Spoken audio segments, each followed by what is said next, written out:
이사야서에는 네 편의 여호와의 종의 노래가 있습니다. 오늘은 그중 오늘의 본문은 예수 그리스도의 순환과 성취, 이를 통한 구속, 그리고 여호와 하나님으로부터 높임을 받는 전 과정을 보여주고 있습니다. 또한 오늘의 본문은 예수 그리스도께서 받으신 고난의 형태와 그 목적을 알려줍니다. 그래서 오늘의 본문은 고난받는 종의 노래라고도 불립니다. 우리 한 장 앞으로 넘기셔서 이사야서 52장 13절부터 함께 보시겠습니다. 보라, 내 종이 형통하리니 받들여 높이 들려서 지극히 존귀하게 되리라. 이 본문은 예수님의 고난에 앞서 이 예수님의 사역의 결과를 먼저 보여줍니다. 예수님께서는 완전한 하나님이심에도 불구하고 사람이 되시기까지 자신을 낮추셨습니다. 무한히 낮아지셨습니다.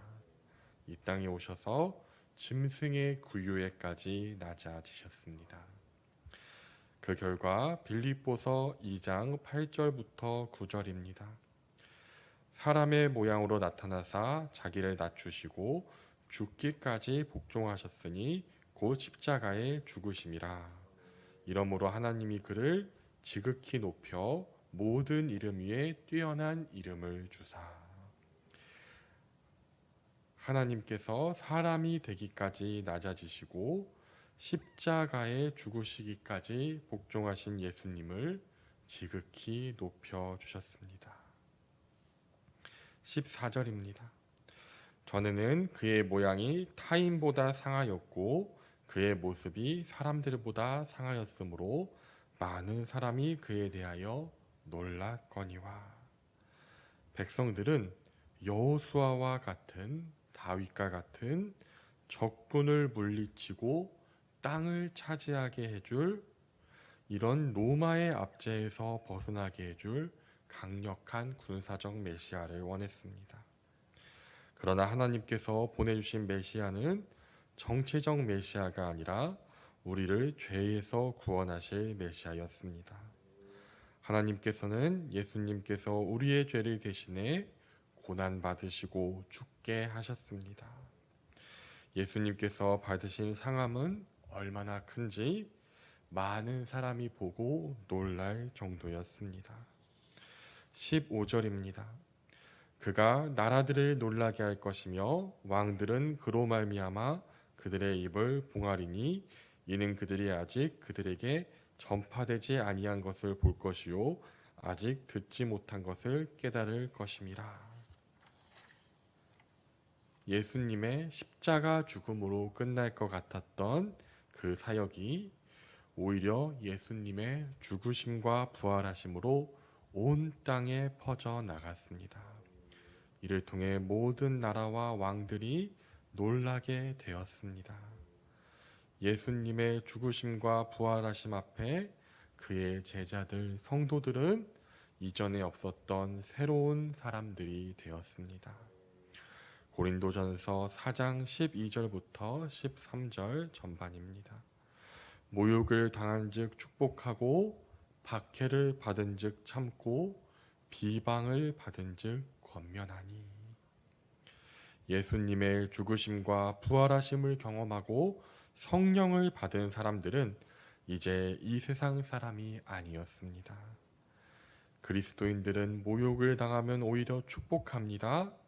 박해를 받아도 잠잠히 하나님을 찬양합니다. 모진 비방 가운데서도 웃으며 바른 길을 권할 뿐입니다. 왼뺨을 때리면 오른뺨을 돌려대고 속옷을 빼앗으려 하면 겉옷까지 내어줍니다. 죽어서 이기는 것, 사랑으로 이기는 것, 온유함으로 이기는 것, 그들은 한 번도 듣지도 보지도 경험하지도 못한 것들을 알게 되었습니다. 이제까지 온 이방인들은 신은 위대하고 인간은 미천하기에 인간이 신을 열심히 섬겨야 한다고 생각했습니다. 그래서 온갖 재물을 우상에게 바치고 혹시 그것이 부족할까봐 인신 제사까지 드렸습니다. 그런데 인간의 머리로는 상상치도 못할 일이 발생했습니다. 창조주 하나님께서 인간을 위해서 자신의 목숨을 내어 주신 것입니다. 모든 나라가, 모든 사람이 이 사실을 듣고 놀라고 또 놀랐습니다. 이사야 53장 1절입니다. 우리가 전한 것을 누가 믿었느냐? 여호와의 팔이 누구에게 나타났느냐? 이스라엘은 선지자를 통해서 계속해서 메시아 예수 그리스도께서 오신다고 전하였습니다. 구약에는 오실 메시아 예수님에 대한 예언으로 가득합니다.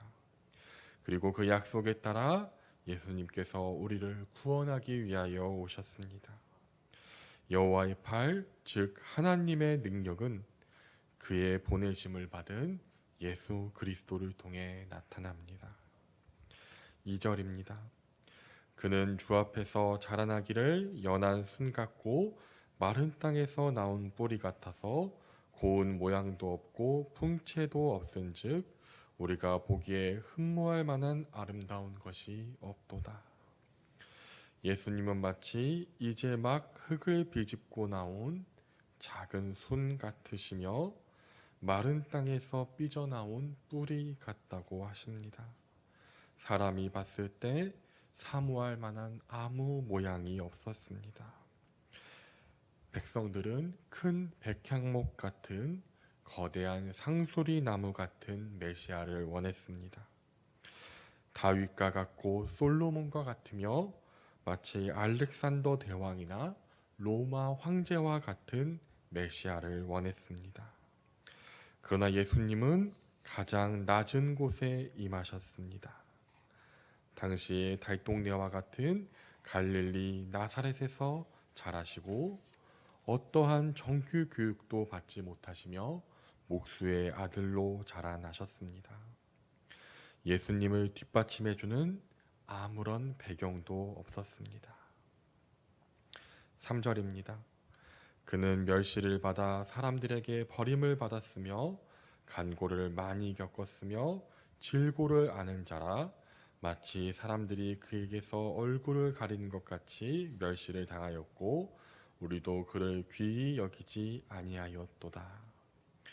예수님께서는 또 수많은 멸시와 핍박과 버림을 당하셨습니다. 먼저는 당시 기득권자들이었던 율법학자와 바리새인 사두개인들에게 멸시와 핍박을 당하셨습니다. 예수님을 따르던 자들도 호산나를 외치던 자들도 예수님께서 정치적 군사적 메시아가 아니라는 것을 알자 예수님을 외면하고 조롱하며 십자가에 못 박으라 소리쳤습니다. 예수님께서 십자가를 지시는 그 순간 예수님을 따르던 12 제자 모두 예수님을 배신하고 그의 곁을 떠났습니다. 예수님께서는 질고를 아시는 우리의 구원자이십니다. 히브리서 2장 18절입니다. 그가 시험을 받아 고난을 당하셨은즉 시험 받는 자들은 능히 도우실 수 있느니라. 예수님께서는 우리의 시험을 아시는 하나님이십니다. 4절입니다. 그는 실로 우리의 질고를 지고 우리의 슬픔을 당하였거늘 우리는 생각하기를 그는 징벌을 받아 하나님께 맞으며 고난을 당한다 하였노라. 예수님께서 우리의 죄를 지시고 우리가 받을 죽음을 대신 받으셨습니다.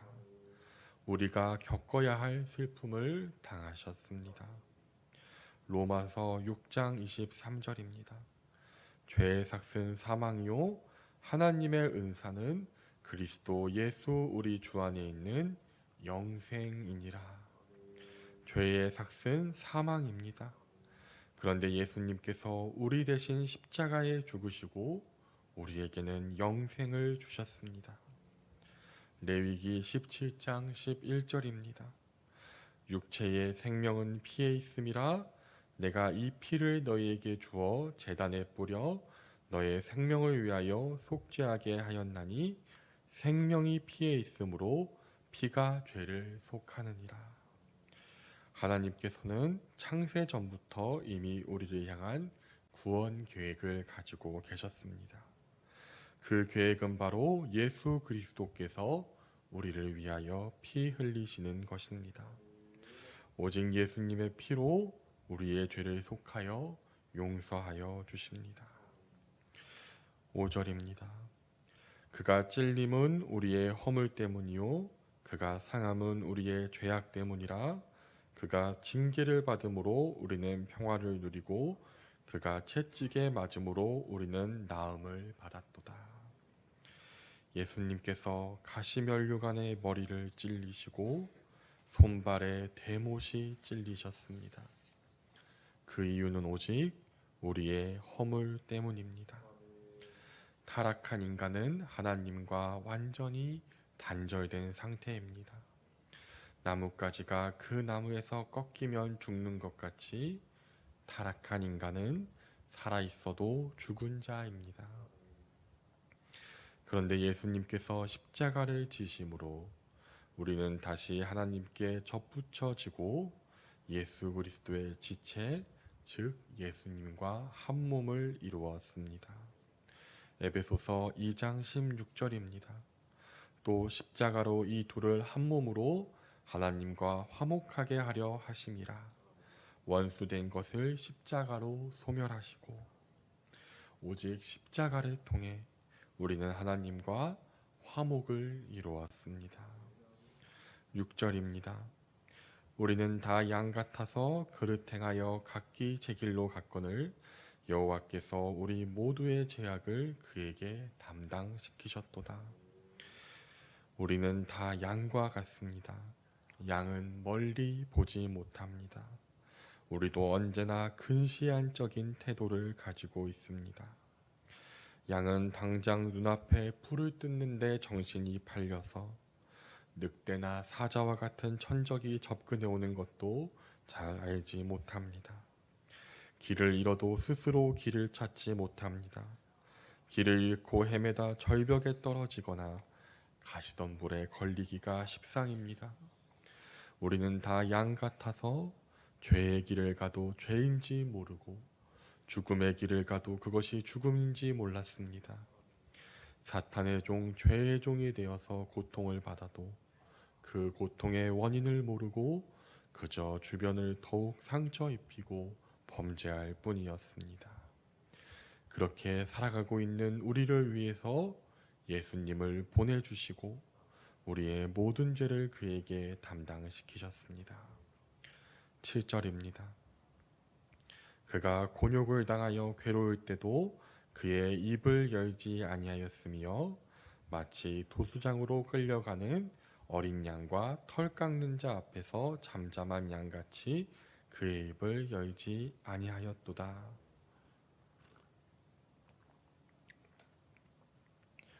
예수님께서는 재판장으로 끌려가실 때 12군단의 천사를 불러 모으실 수 있었습니다.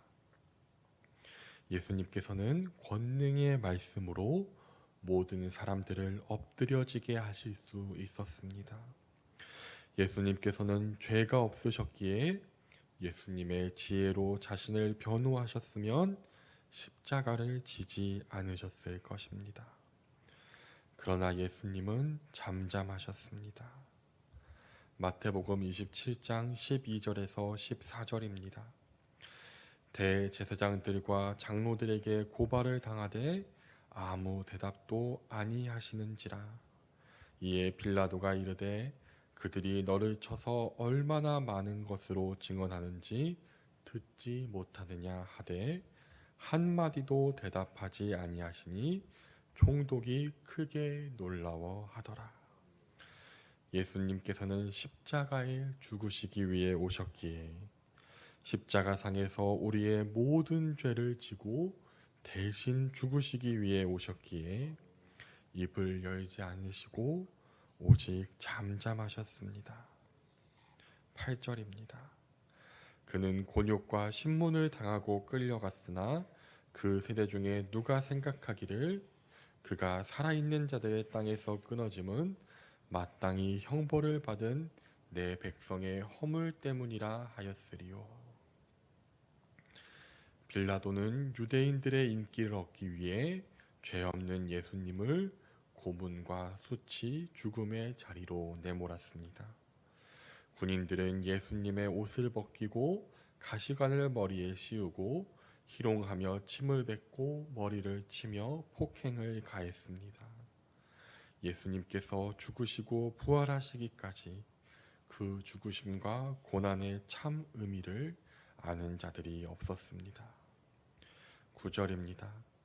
그는 강포를 행하지 아니하였고 그의 입에 거짓이 없었으나 그의 무덤이 악인들과 함께 있었으며 그가 죽은 후에 부자와 함께 있었도다. 예수님은 아무 죄가 없으신 분입니다.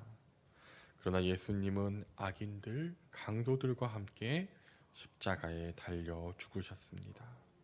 그리고 죽으신 후에 아리마대 부자 요셉이 자신을 위해 준비한 새 무덤에 장사되셨습니다. 10절입니다. 여호와께서 그에게 상함을 받게 하시기를 원하사 질고를 당하게 하셨은즉 그의 영혼을 속건제물로 드리기에 이르면 그가 씨를 보게 되며 그의 날은 길 것이요 또 그의 손으로 여호와께서 기뻐하시는 뜻을 성취하리로다. 하나님께서 예수님의 상함 받으심을 원하셨습니다. 우리의 죄로 인해 예수님께서 상함 받으셨다 할 때 그 상함의 원어적 뜻은 으깨어지다라는 뜻입니다. 여호와께서 예수님이 으깨어짐을 받게 하시기를 원하시고 기뻐하셨습니다. 하나님께서 예수님께 온갖 질고를 당하게 하셨습니다. 그 이유는 바로 우리를 사랑하시기 때문입니다. 사랑은 무엇입니까? 바로 함께 있고 싶은 마음, 함께 있으며 교제하고 싶은 마음입니다. 사랑하는 연인과는 함께 있고 싶습니다. 사랑하는 아이와도 함께 있고 싶습니다. 어린이집에 맡기고 출근해도 하루 종일 생각하며 걱정합니다. 깊은 우정이 있는 친구와도 더 오래 함께 있고 놀고 싶습니다. 하나님께서도 우리를 사랑하사 함께 거하시기 위해서 우리를 위해서 지구와 우주 만물을 만드셨습니다. 그런데 인간의 타락으로 하나님과의 관계가 단절되었습니다. 하나님께서는 우리를 사랑하사 영원히 천국에서 함께 거하시기 위해서 예수님을 보내주시고 우리를 위해서 고난받고 죽게 하셨습니다. 그리고 성경은 이 사실에 대하여 이렇게 말합니다. 그의 손으로 여호와께서 기뻐하시는 뜻을 성취하리로다.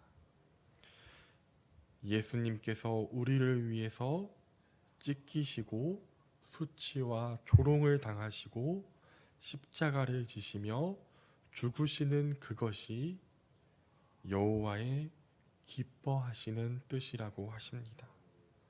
하나님께서는 이만큼 우리를 사랑하십니다. 삼위일체 하나님의 완전한 사랑이 얼마나 클까요? 성부 하나님이 성자 하나님을 향한 그 사랑이 얼마나 클까요? 그런데 그 사랑하는 예수님이 그 고난을 당하시고 죽으시면서까지 우리와 영원히 함께 하시기를 원하시고 기뻐하셨습니다. 11절입니다.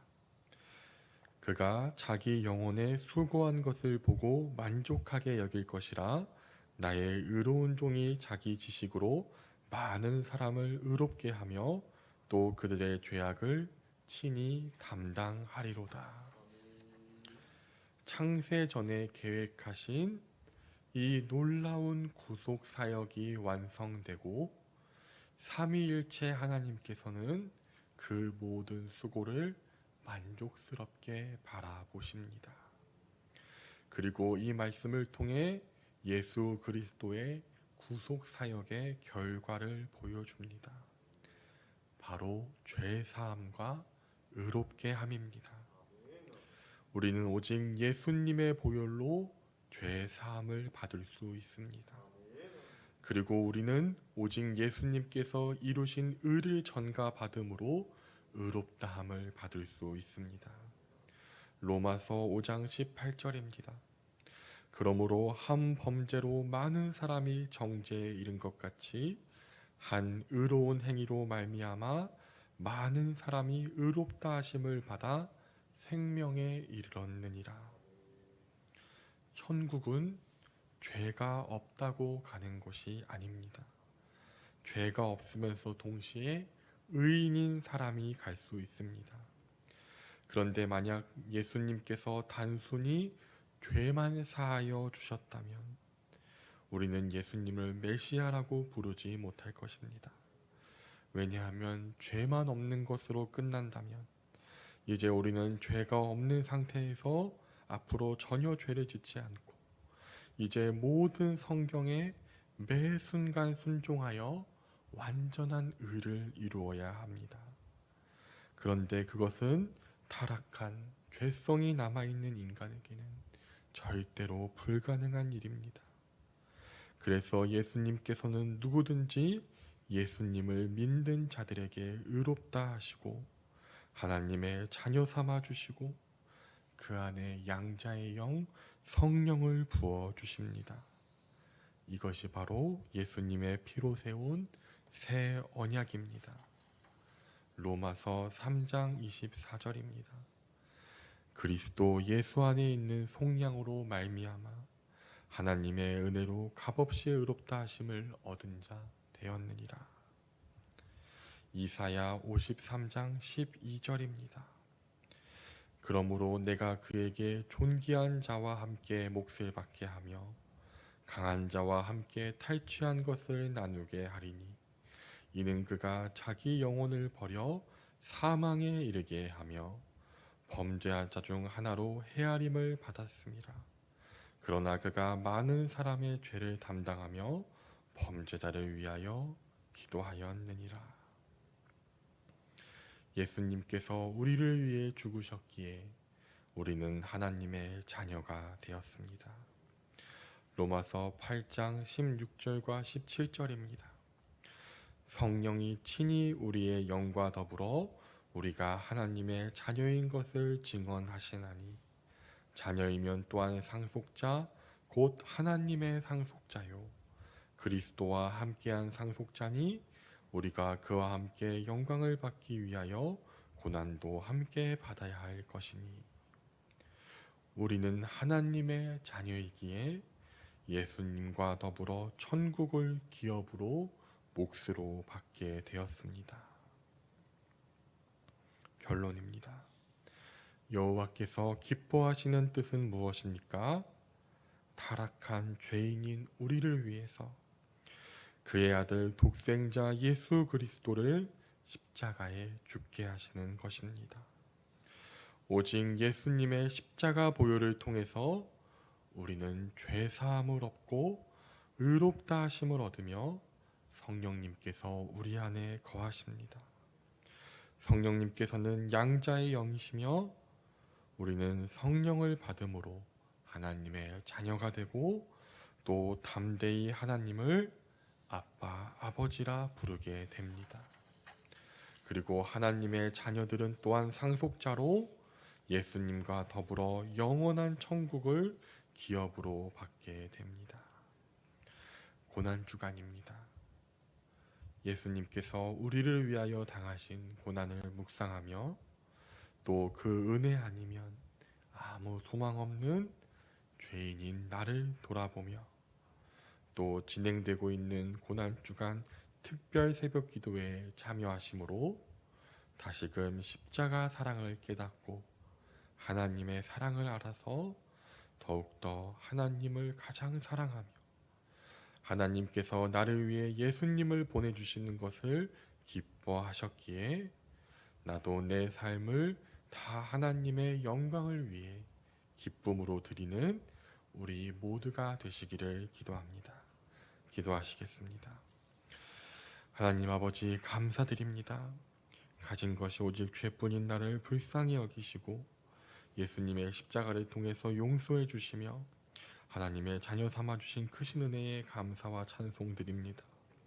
주님, 우리가 그 놀라운 사랑을 받았음에도 불구하고 예수님의 십자가를 바라보지 않고 하나님의 그 놀라운 사랑을 바라보지 않고 세상을 바라보며 상황을 바라보며 내 자신을 바라보며 좌절하고 낙심하고 절망한 것이 있다면 용서하여 주시고 이제는 돌이켜 그 독생자 예수 그리스도를 우리를 위해 보내주시고 그의 고난과 죽으심을 통해 우리를 구원하기를 기뻐하신 그 하나님의 놀라운 사랑을 바라보게 하시고 십자가에 죽기까지 우리를 사랑하신 예수님의 은혜와 사랑을 바라보게 하시며 그 사랑을 깨달아 나도 하나님을 가장 사랑하며 하나님의 기쁨과 영광을 위해 살아가는 우리 모두가 되게 하여 주시옵소서. 예수님의 이름으로 기도드립니다. 아멘.